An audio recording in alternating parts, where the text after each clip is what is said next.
گزشتہ سالوں کی طرح اس سال بھی لاس اینجلس میں یوم آزادی پاکستان کی تقریب کا اہتمام نہایت زور و شور سے جاری ہے۔ ہر سال اس تقریب میں 20,000 سے زائد پاکستانی امریکن شرکت کرتے ہیں۔ اس سال اس تقریب کا اہتمام لاس اینجلس میں گرینڈ الائنس فار پاکستان یا GAFP کے تحت کیا جا رہا ہے۔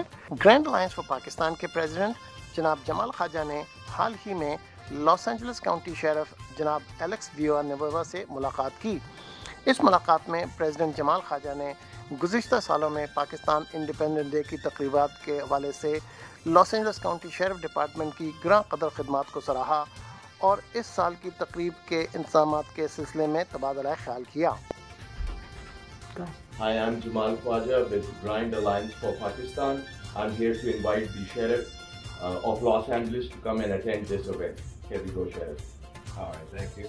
I appreciate that. We want to encourage everyone who can attend the Pakistani Independence Day celebration. It's going to be on August 28th of this year, and details will follow.